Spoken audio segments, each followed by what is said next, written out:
O que é uma pessoa difícil? Uma pessoa difícil é que em certas situações ela fica extremamente vulnerável.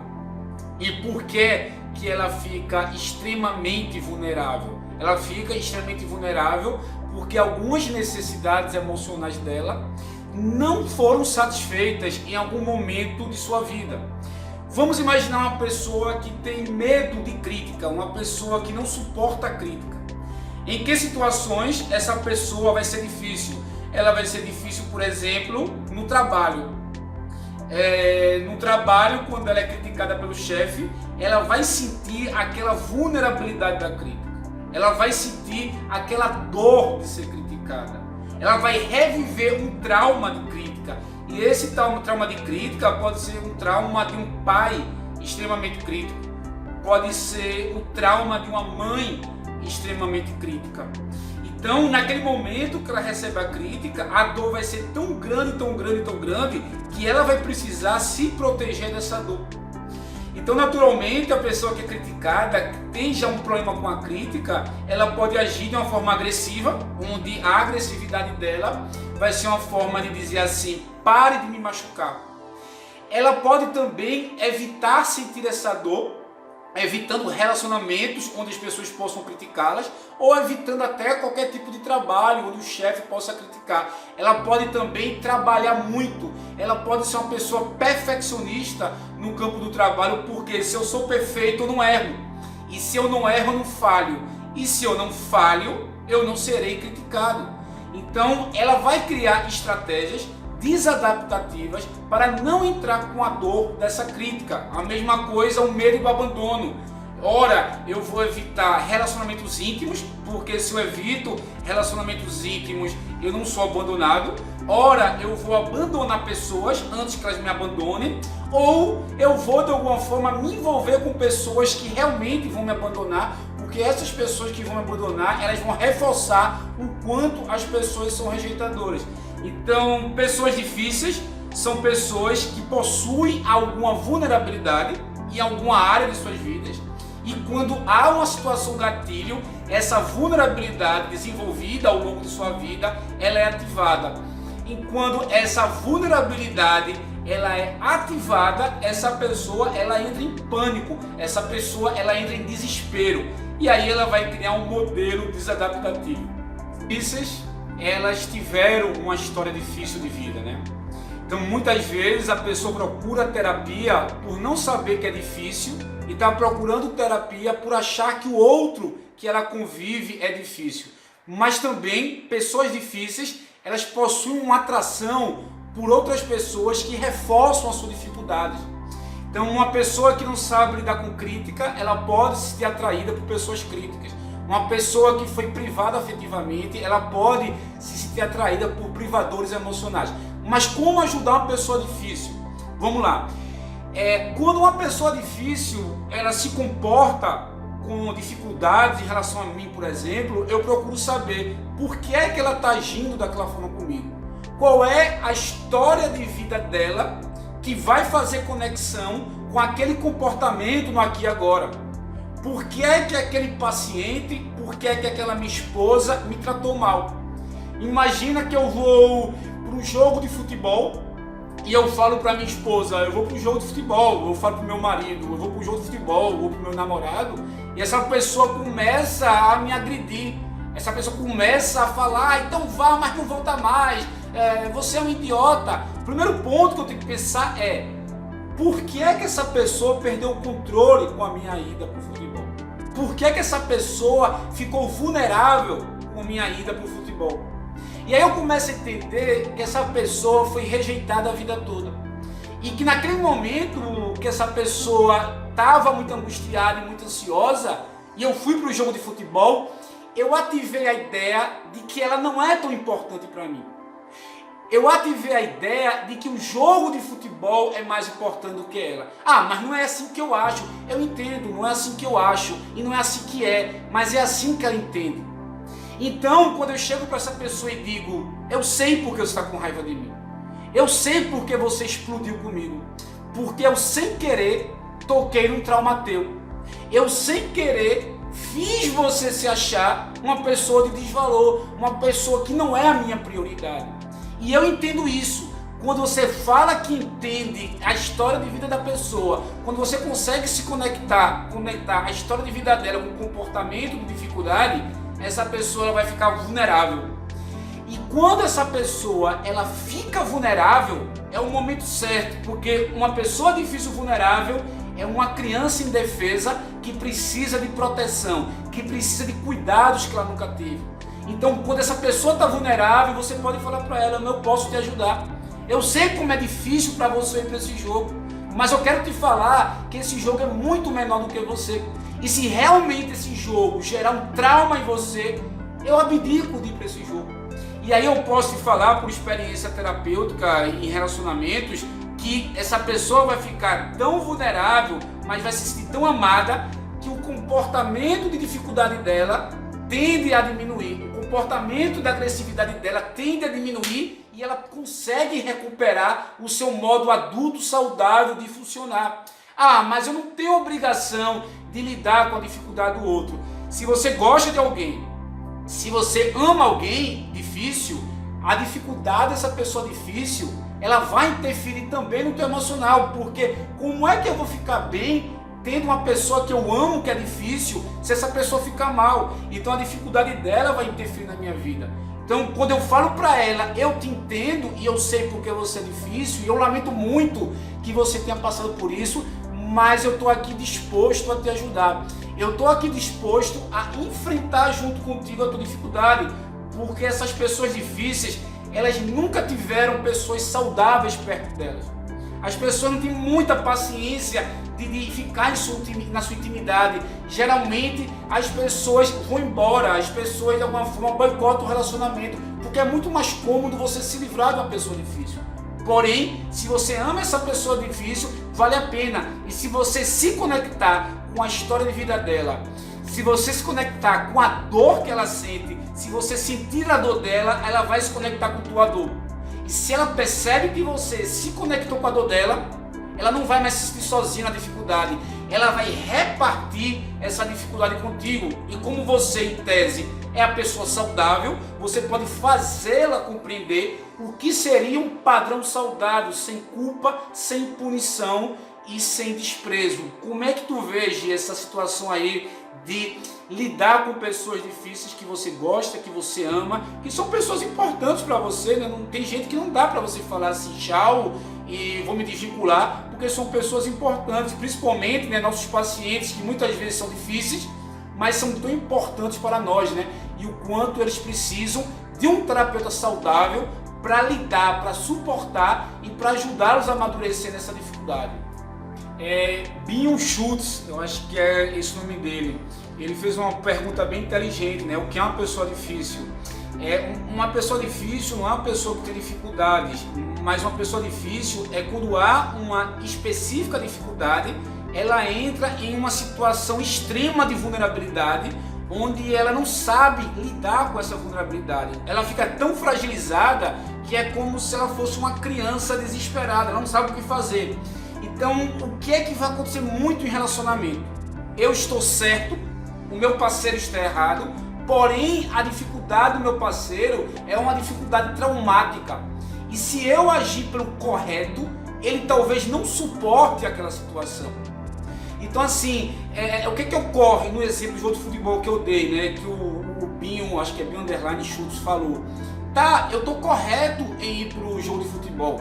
Eu mereço ir para o jogo de futebol. A questão é que o meu parceiro, minha parceira, ela vai ficar no estágio de vulnerabilidade que ela vai assistir um abandono completo.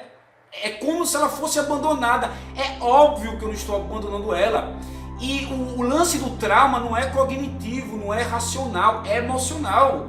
Automaticamente o cérebro ele vai disparar aquela situação parecida com o trauma. É igual uma pessoa que foi abusada sexualmente e no ato sexual o cérebro dela interpreta aquele ato sexual com o cara que ela quer transar como um abuso. E automaticamente vai disparar e ela vai ter repulsa ao sexo. Mas racionalmente ela fala: caramba, eu sei que ele não é abusador, mas o cérebro vai levar tempo. Então o que é que eu posso fazer? quando eu entendo que o outro está passando por um trauma, quando eu falo para o outro que eu entendo isso e que eu vou ajudá-lo a superar esse trauma, eu não estou dizendo que eu vou ser subserviente ao trauma dele. Mas se hoje é muito importante que eu fique, eu fico, eu não vou para o jogo. Mas obviamente eu vou fazer algumas intervenções do meu parceiro, da minha parceira, mostrando que isso vai retroalimentar os seus medos e que eu posso debater isso com ele. Vamos conversar sobre o que significa minha ida ao jogo. O que significa quando eu estou longe de você? Qual é o trauma que ativa? Como é que eu posso te ajudar? Vamos andar junto nessa caminhada traumática. Mas muitas vezes você vai estar certo. O teu amigo, o teu parceiro, o teu funcionário, o teu chefe, ele vai estar errado. Só que aí, esse errado do teu chefe, do teu amigo, do teu parceiro, vai ativar um trauma. E com esse trauma, enquanto ele não sabe lidar, infelizmente você vai ter que se privar em prol da saúde dele. Como é que eu vou conseguir ir para um jogo de futebol, sair com algum amigo, sabendo que minha parceira, sei lá, está em casa se cortando de tanta dor emocional? Então eu fico com ela, trabalho isso com ela e começo a trabalhar também o desamparo, o afastamento físico, para que ela entenda que a nossa relação é muito mais emocional do que física, embora o físico também seja importante. Alguém também perguntou como tratar pessoas inflexíveis. Pessoas inflexíveis, elas são Richter, né? Elas aprenderam a vida toda que se ela exercer um determinado padrão de comportamento, nada vai sair errado, nada vai sair do controle delas. E o pior é que esse padrão inflexível, ele também traz muito benefício. Elas são controladas financeiramente, as coisas ruins não acontecem.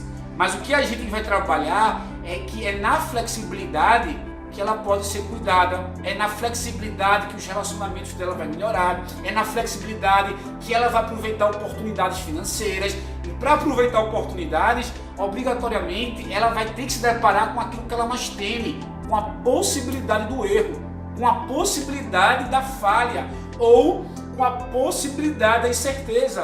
Eu tenho um paciente que ele sempre janta no mesmo restaurante, porque ele tem a certeza de que a comida que ele pede com o mesmo garçom vai ser satisfatória. Mas vamos imaginar o que ele perde em não conhecer novos lugares, novas interações, novos ambientes, novos enfrentamentos. Mas como eu estou falando, ele foi educado assim. Eu sempre gosto de perguntar para o paciente ou para a pessoa: onde foi que você aprendeu a ter medo do abandono? Onde foi que você aprendeu a ser inflexível? Quem te ensinou que quando o teu namorado ou tua namorada sai de perto de você, é porque ela nunca mais vai voltar? E quando você pergunta para essa pessoa quem te ensinou ou onde você aprendeu, ela começa a fazer o link. Problema atual, história. Ela não faz mais o link problema atual você. Ela faz o link problema atual com minhas aprendizagens. E quando elas compreendem onde foi que elas aprenderam, elas começam a tomar conta, a sua consciência começa a tomar conta de que aquilo não é um fato, aquilo é uma aprendizagem. E que muitas vezes precisamos questionar essas aprendizagens. Então, onde foi que você aprendeu que quando eu não te ligo, significa que eu não te amo? Onde foi que você aprendeu que quando o teu chefe te critica, significa que você é incompetente? Mas também eu tenho que perguntar, onde foi que você aprendeu que é muito bom ser criticado, é muito bom ser maltratado, é muito bom ser julgado? Porque pessoas difíceis, elas têm uma atratividade também por pessoas reforçadoras. E é engraçado que em terapia, quando a gente faz terapia familiar, sempre tem o paciente causador, o paciente problema da família. E quando a gente vai destrinchando a conversa, a gente percebe que o problema não é ele, mas é a relação interfamiliar. Então o paciente ele chega com um problema de ansiedade. Então a família toda está perturbada porque ele é ansioso. E a pergunta que eu faço é: por que ele é ansioso? Quais são as situações que ele é ansioso? Ah, eu sou ansioso quando eu brigo com minha mãe. Como é que é a briga com tua mãe? A briga com minha mãe, que eu brigo com ela, ela fala que eu sou um péssimo filho e sai do quarto e eu fico ansioso. E aí a gente joga para essa mãe como esse filho deve se sentir com a mãe rejeitadora, obviamente ansioso. Mas também essa mãe que gera isso no filho teve uma história de vida de uma mãe talvez super exigente, super rejeitadora. Então a gente divide o sintoma com a família, mas também a gente assim tem compaixão para que os membros não experimentem culpa. Então não tem culpa, o que tem é uma interação disfuncional. Mas o que eu posso dizer assim para finalizar, para não alongar muito, é que um relacionamento a dois, um interfere no humor do outro. Não existe relacionamento a dois onde um é saudável e o outro é doente. O que ocorre é que na interação disfuncional, um adoece mais do que o outro. Aparentemente um tem os sintomas reforçados, mas eu nunca vi um paciente o sintoma com medo de rejeição, com um parceiro super amoroso em casa. O cara tem várias crises de rejeição e o parceiro é acolhedor, o parceiro lá, ele compreende. Há um reforço também do sintoma. Então, numa relação a dois, eu também contribuo para o mal-estar dele ou para o bem-estar dele. E ele também contribui para o meu mal-estar e para o meu bem-estar. Eu, como terapeuta, eu contribuo para a melhora do paciente, mas às vezes eu posso também reforçar uma dificuldade dele, onde muitas vezes eu posso perceber. De repente um paciente muito rígido, muito responsável, pode se atrasar 5 minutos e eu falar assim, olha, hein, você se atrasou, hein? Olha só que terapeuta exigente. Isso sem querer, claro. Um paciente que se sente desprezado e eu posso acabar a sessão dele antes da hora, ou eu posso olhar para o relógio, ou eu posso abrir a boca porque eu estou com sono, e isso vai ser um reforçador. Não é maldade, mas quando eu entendo que eu posso reforçar uma dificuldade do outro, eu vou me policiar. E quando eu me policio, eu melhoro a vida dessa pessoa que vai ter dificuldades. Essas pessoas levam esse desajuste para o ambiente, pode levar ou não. Porque às vezes o ambiente também é muito importante, né? O ambiente é tão satisfatório, o ambiente é tão rico, o ambiente é tão rico em interação e afeto, que pode não ativar justamente o gatilho da disfuncionalidade. Então, de repente, o meu chefe é um cara extremamente amoroso e eu sou uma pessoa que tem dificuldades em lidar com crítica. E esse meu chefe, ele critica com tanto afeto, com tanto carinho, que pode não ativar. Mas o chefe mais carrasco, ele pode ativar a minha autoestima baixa, a minha vulnerabilidade.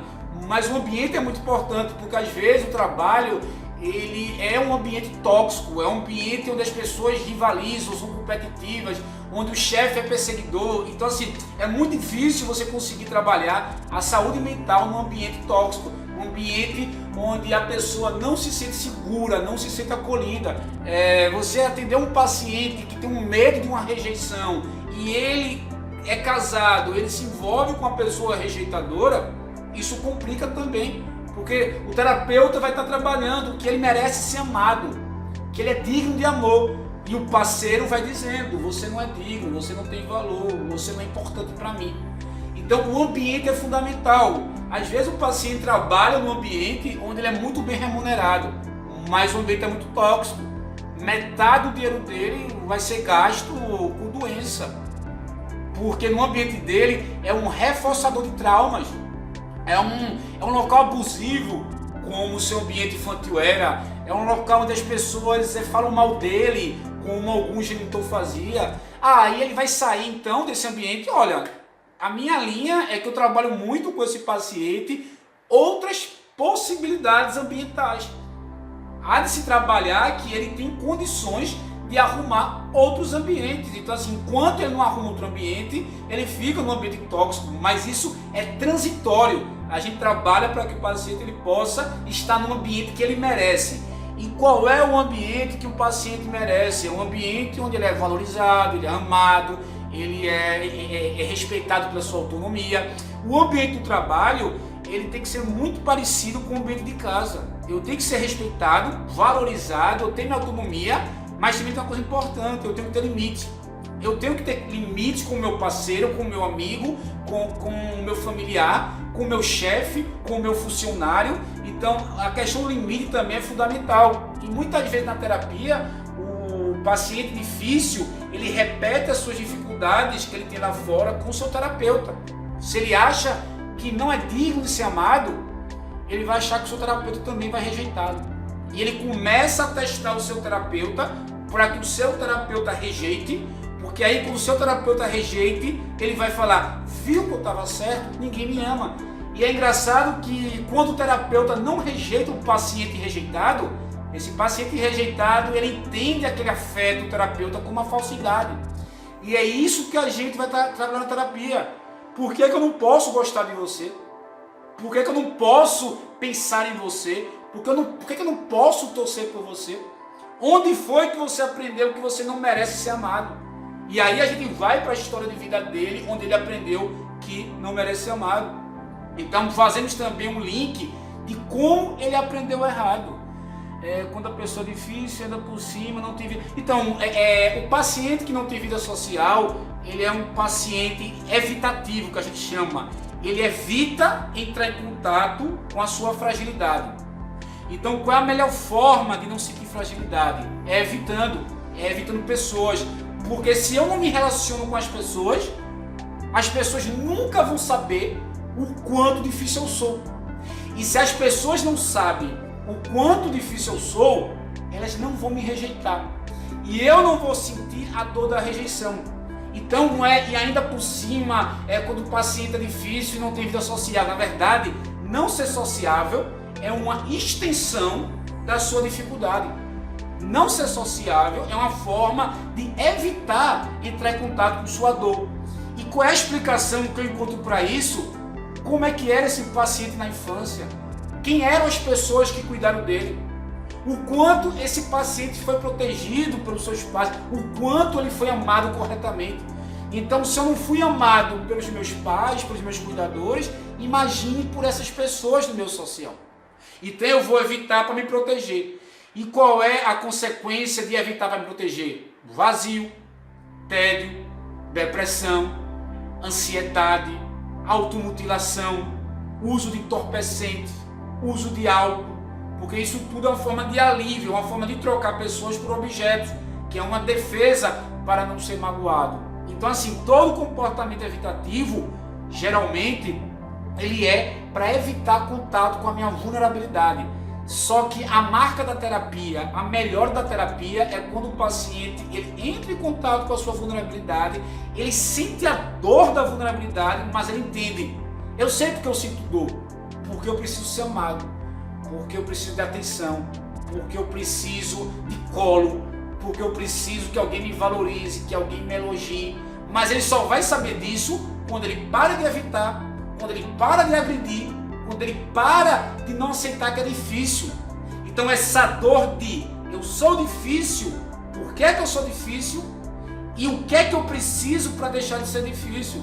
E normalmente a resposta é o outro adequado, o outro que me entenda, mas também o meu comportamento de zelar pelo outro, o meu comportamento de ser adequado com o outro, o meu comportamento também de cuidar do outro faz com que eu me torne uma pessoa menos difícil para o outro e eu vou entrar em contato com essa dificuldade de uma maneira diferente. É como se eu fosse ter compaixão pela minha dificuldade. Quando eu tenho compaixão pela minha dificuldade, eu tenho compaixão pela dificuldade do outro. Então vai haver uma conexão de duas pessoas difíceis, por exemplo, porém que se aceitam difíceis, e uma começa a ajudar a dificuldade da outra.